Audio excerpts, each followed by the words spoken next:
అందరికీ నమస్కారం అండి. ఈరోజు నేను చేయబోతున్న వీడియో ఏంటంటే, బాబాగారి సచ్చరిత్ర పుస్తకంలో నుంచి కాదు, జనరల్ టాపిక్‌గా చేయబోతున్నాను. అదేంటంటే, భగవంతుడిని వేడుకోవడమే కాదండి. అప్పుడప్పుడు భగవంతుడు చెప్పే మాటల్ని కూడా మనం వినాలి. ఆయనకి మనం కొంత చెప్పుకోవాలి. ఎప్పుడూ వేడుకోవడమేనా?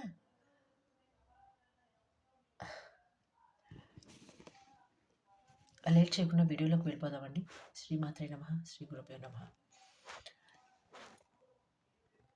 ఎప్పుడు భగవంతుడిని వేడుకోవడము. ఏమి వేడుకుంటామండి జనరల్‌గా? కోరికలు కోరుతుంటాము. మాకు ఈ కష్టాన్ని తొలగించి సుఖాన్నివ్వమని, లేదంటే మాకు పలానా ఉద్యోగం లేదు, ఉద్యోగం ఇమ్మని, లేదంటే ఆర్థిక ఇబ్బందులతో బాధపడుతున్నాము, వాటిని తొలగించమని, లేదంటే హ్మ్, తినడానికి ఆహారం లేదని, అంటే ఒక్కొక్కళ్ళు ఒక్కొక్క కోణంలో వేడుకుంటూ ఉంటారు భగవంతుడిని. వాళ్ళ స్థితిని బట్టి, వాళ్ళకున్న కష్టాల యొక్క స్థితిని బట్టి, అట్లా ఒక్కొక్కళ్ళు ఒక్కొక్క రేంజ్‌లో వేడుకుంటూ ఉంటుంటారు. బట్ అందరూ భగవంతుడి ముందు వేడుకునేవాళ్ళే. మాకు ఇవి ఇవ్వు, మాకు అవి ఇవ్వు, మాకు పలానా పరిస్థితి ఇలా ఉంది, అది తీర్చు, ఇది తీర్చు అని భగవంతుడిని ప్రపంచంలో అందరూ భిక్షగాళ్ళేనండి. క్షమించాలండి. అందరిని భిక్షగాళ్ళు అంటున్నందుకు క్షమించాలి. భగవంతుడి ముందు అందరూ భిక్షగాళ్ళతో సమానం. ఎందుకంటే ప్రతి ఒక్కళ్ళు భగవంతుడిని ఏదో ఒకటి అడిగేవాళ్ళే. ఎక్కడో ఒక 100 మందున్నారనుకోండి. 100 మందిలో కనీసం మనం ఒక్కళ్ళని కూడా స్వామి నువ్వింత భూమండలాన్ని సృష్టించావు. నీవెంత అలసిపోతున్నావో కదా! అని భగవంతుడి గురించి అడిగేవాళ్ళు ఎవరైనా ఉన్నారా అండి? స్వామి ఆహ్, ఇంత సృష్టిని నీవు క్రియేట్ చేశావు. నువ్వెంత అలసిపోతున్నావో కదా! లేదంటే ఆహ్, అంటే భగవంతుడిని తమ ఇంట్లో ఒక, ఒక మనిషిగానో లేదంటే భగవంతుడిని ఒక తమ ఇంట్లో వ్యక్తిగానో అనుకోని ఆయన మన ఇంట్లో ఉన్నాడు అని నమ్మి పూజించేవాళ్ళు కానీ, ఆయన్ని స్మరించేవాళ్ళు కానీ ఒక్కళ్ళు కూడా ఉంటారో ఉండరో తెలీదండి. 100 మందిలో కనీసం ఒక్కళ్ళని కూడా మనం వెతకలేము.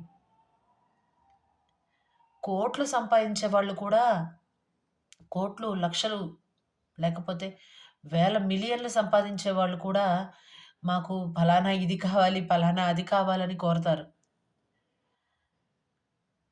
కానీ ఎప్పుడు భగవంతుడిని వేడుకోవడమే కాదండి.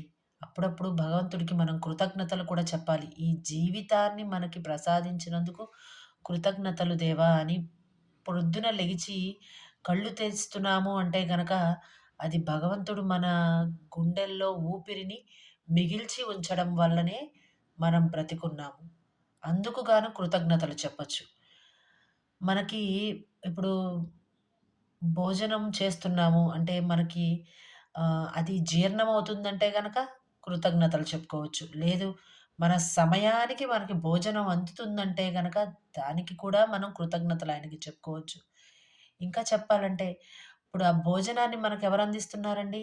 మన ఇంట్లో పేరెంట్స్. ఆ పేరెంట్స్ సక్రమంగా ఉద్యోగానికి వెళ్ళి ఉద్యోగం చేసి లేకపోతే మదర్ ఉంటే ఆవిడ మనకి సమయానికి అవన్నీ అందిస్తున్నందుకు గాను మన పేరెంట్స్‌కి మన ఆహ్, మనం భగవంతుడికి కూడా కృతజ్ఞతలు చెప్పుకోవచ్చు. అలాగా భగవంతుడిని మనం పడుకున్న దగ్గర నుంచి నిద్ర లేచే వరకు లేదంటే మన సమయం అంటే పొద్దున్నే మన పనులతో పాటు మన జీవన విధానం మొదలవుతుంది. మొదలైన దగ్గర నుంచి మనం మళ్ళీ మంచం మీదకెక్కి కళ్ళు మూసుకొని పడుకునే వరకు కూడా ఏదో ఒక సమయానికి ఎక్కడో ఒక చోట మనకి భగవంతుడు ప్రతి విషయంలోనూ ఏదో ఒక సాయం అందిస్తూనే ఉంటాడు. ఎవరో ఒకళ్ళ రూపంలో. అందుకు గాను భగవంతుడికి కృతజ్ఞతలు చెప్పుకోవడంలో ఎలాంటి అభ్యంతరకరమైన స్థితిని మనం ఏర్పరచకూడదు. ఖచ్చితంగా ఆయన్ని ఆర్తిగా, ప్రేమగా ఆహ్, మనం చేసే పూజలో కావచ్చు, ఎక్కడో ఒక చోట ఆయన్ని ఆర్తిగా తలుచుకోవాలి. స్వామి ఇవన్నీ మాకందించిన మీకు కృతజ్ఞతలు అని చెప్పుకోగలగాలి. అలా గనక చెప్పుకోగలిగినట్లయితే భగవంతుడు ఎల్లప్పుడూ మన వెంటే ఉంటాడండి. మనకు కనిపించట్లేదు కదా అని భగవంతుడు లేడు అని అనలేము. కనిపించినా, కనిపించకపోయినా ఎవరో ఒకళ్ళ రూపంలో వచ్చి మన అవసరాన్ని, మనకు కావాల్సిన ఆర్తిని అన్నింటినీ తీరుస్తాడు. అందుకే మనం అంటూ ఉంటాం, దేవుడిలాగా వచ్చావు సమయానికి అని. దేవుడిలాగా వచ్చావు కాదు, దేవుడే వస్తాడు సమయానికి. మనం చూడలేం అంతే. ఈ రోజుకి ఇంతేనండి. నమస్కారం. నా వీడియోలు అందరికీ గనక నచ్చితే గనక లైక్, షేర్ అండ్ సబ్స్క్రైబ్ చేయండి.